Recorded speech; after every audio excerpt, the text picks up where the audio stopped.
Mario has been a gaming icon for decades and has been in more games than can ever counted for.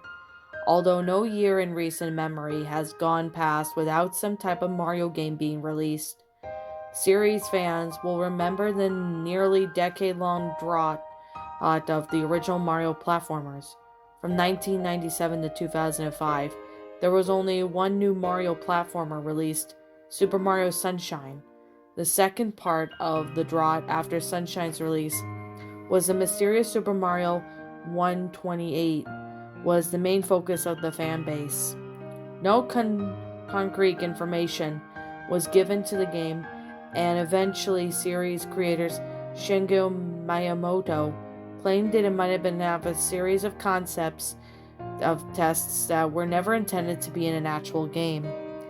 The mystery faded from the memory as Mario Drought finally ended with most people forgot about the game that had once been a center of every Mario fan's imagination. The Mario Drought corresponded with the bad era for Nintendo terms and console sales. The Nintendo 64 and GameCube did not have the financial success of the earlier Nintendo Entertainment System and Super Nintendo, or later the Wii. For a proud company that has relied solely on video games to make money, this was quite upsetting for the higher-ranking employees that were so attached to the company and felt its success or failure reflected on them personally.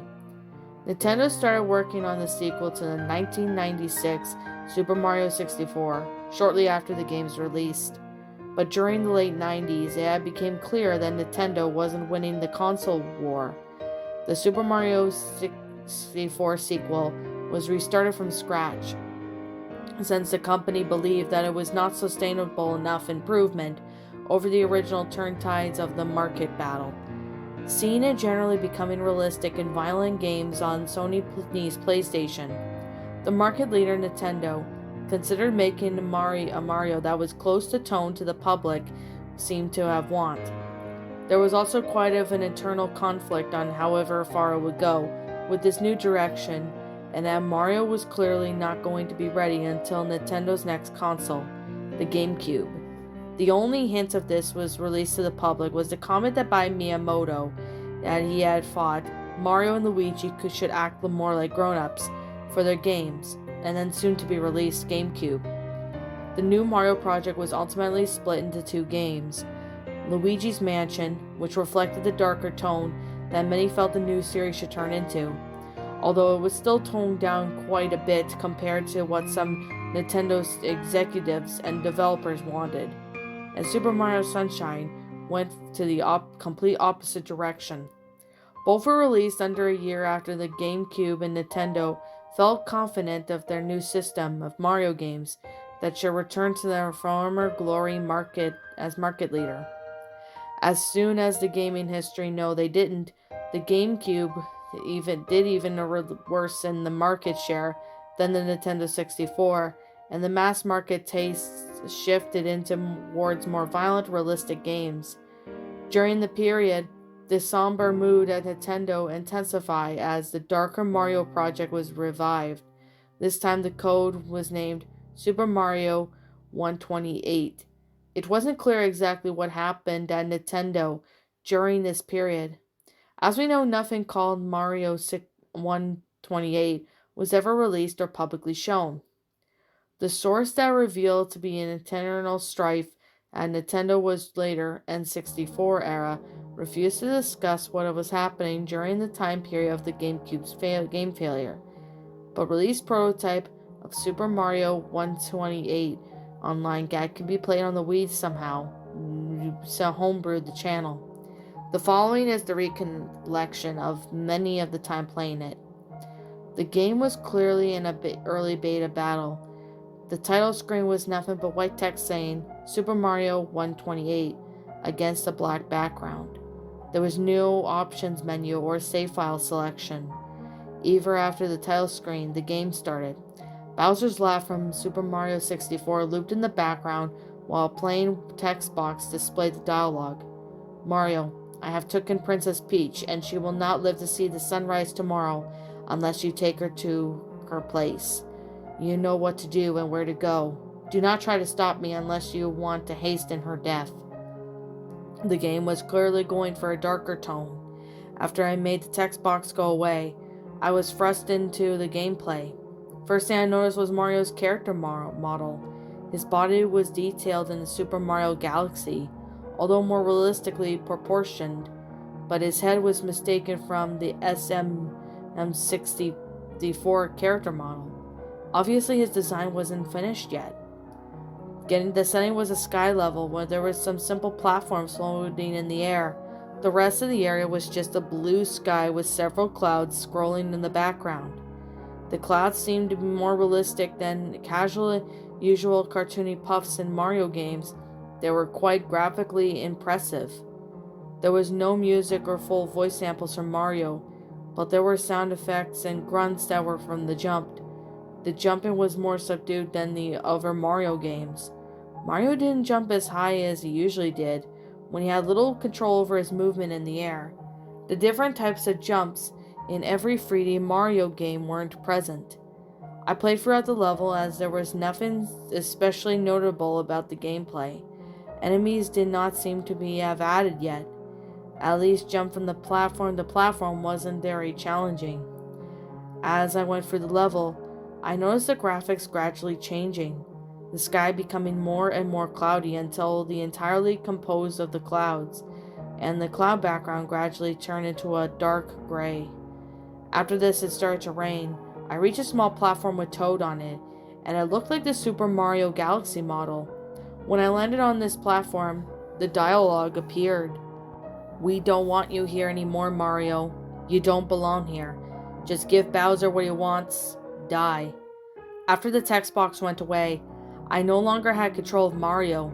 He just stood there for a while, then turned around and walked off the platform. His body seemed to go limp as he fell. Eventually it was revealed that there was a realistic modern city under the sky.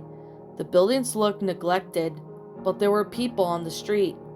Mario had hit the ground with a realistic sounding thud, but he didn't explode or show any visible wounds.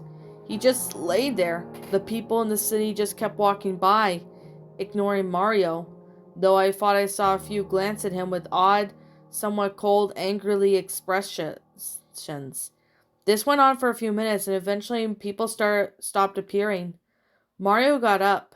I was back in control, but he couldn't jump at all, and I reduced the walking speed. Large buildings of the city didn't appear to be interactive, so I just kept walking down the streets for a while. Eventually I found a small house what seemed to be out of place among the larger buildings.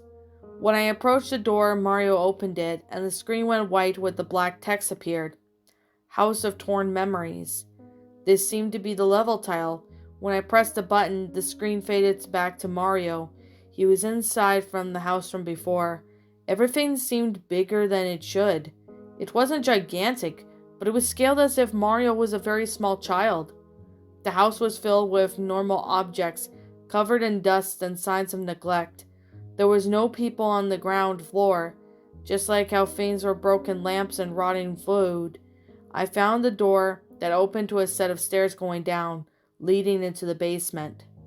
In the basement I found a decapitated couch and a broken TV. However, what really caught my attention was what was on the couch. Two skeletons that appeared to be children. Judging by their size, due to the scale of the house, they were still larger than Mario. I was starting to get really disturbed by now, and how a Mario game containing this to be programmed into this extent. I went up to the skeletons and tried pressing the buttons to interact with them or the TV, but nothing happened. I was about to turn around and look elsewhere when I was nearly scared to death by a deafening loud crash coming from the game. What appeared to be Bowser seemed to have broken through the floor from below and landed in front of Mario. I say appeared to be, because he was nothing like the way Bowser is usually rendered. The reptilian monster in the game had Bowser's basic brownish yellow-green color pattern, but it looked far more threatening than any Bowser model I've ever seen before. It was not proportioned like Bowser I knew. Its arms and legs were far longer in relation to its body and its ended razor-sharp claws. The green shell didn't even look like it had spikes glued on. They were more jagged and more organic looking than the same dark green color than the rest of the shell it had. The face, as small but tense pure black, and a mouth full of jagged teeth, looked far more up the face than it should have. Mario was cowering in fear from the sting. A dialogue box appeared. "You've kept me waiting long enough, Mario. I will taste the flesh soon. Will you finally surrender, or does Peach have to die?" I still didn't have control. Mario just stood there, shivering for several seconds before nodding his head. Bowser impaled Mario with his claws, but there was no blood. It was clear from the animation and sound effects that sharp digits of Bowser's hands had gone through Mario's body. In one swift motion, Bowser dragged Mario up to his face and bit his head off. Again, there was no blood or graphic details left behind on Mario's neck. It's just Mario's character being destroyed. The screen faded to black and white text, and another level name appeared: Mario's Eternal Home. Mario's model character was whole again when the level started. It was the only thing on the screen besides the black background. It was floating as if in space. I could somewhat control it, but it felt like I was deciding on the general direction in which Mario would tumble more than fully controlling him. I drifted towards the no apparent destination. Voices faded in and they were echoing. Deep voices telling Mario he was worthless, and that the world no longer had any use for him. Everyone would be better off if he was dead. High-pitched crying was layered onto the voices after a bit. It sounded like it was supposed to be Mario's cries. This really disturbed me, and I found myself fighting back the tears. For reasons I couldn't understand, this was affecting me on the emotional level. The voices of the aimless and wandering off by several minutes until I spotted a light gray speck in the distance. I moved towards it. It took me a long time to reach, and grew closer at a much slower rate than I would have. When I was close enough to make it out, I saw it was a tombstone. It was a very plain one with cracks in several pieces. When I got right next to the tombstone, I could see the handwriting on it. I turned off the system right then and there after reading it. I'm not going to play the beta or hack or whatever this was again. There was a single word that was written on the tombstone: innocence.